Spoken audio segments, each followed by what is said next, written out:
Get to know yourself. I think that is one of the biggest things that having cancer gave me, was the opportunity to get to know myself. I always think there are many ways we can handle health issues that come up, and the majority of people without understanding or education will probably go into panic at the sight of a big health diagnosis, which is normal behaviour. That's normal behaviour.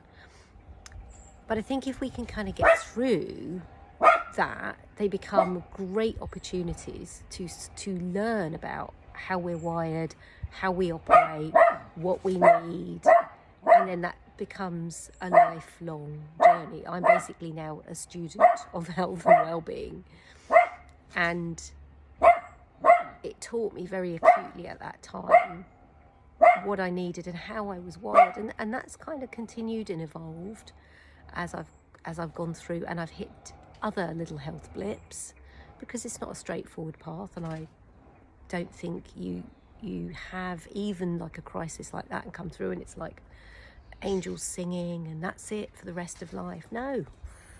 It's almost like that's the beginning. That the cancer diagnosis for me was the beginning. It's like, okay, this is your warning. Now your job is to listen and tweak as you go through for the rest of your life, however long or short that may be. And I've recently been going through a level of, I'm sorry, every time I do these videos, it's a soundtrack of one of the dogs in the background. Do you want to see him? I don't know if you can see him. There he is, shouting away. Oh yes, you. I've lost my train of thought now. Yes, so I have recently hit some levels of burnout. Not horrifically debilitating, and I know for some people it can be horrifically debilitating. I've been reading about it and listening to some podcasts of people who've really been floored. And again, I've had to learn about how that is for me. So for me, it's not physical. It manifests as physical, but I have a lot of physical energy. I can do lots of physical exercise and movement, and I'm absolutely fine. Now, if I spend too much time with people, even if I love them, I get burnt out mentally and emotionally. So this is what I'm learning, is that for me, those are the stressors. And actually going for a run, for example, would be a rejuvenating space for me. So this is why I say we need to get to know ourselves, because then we know what we need to do to rebalance the system when it gets out of whack.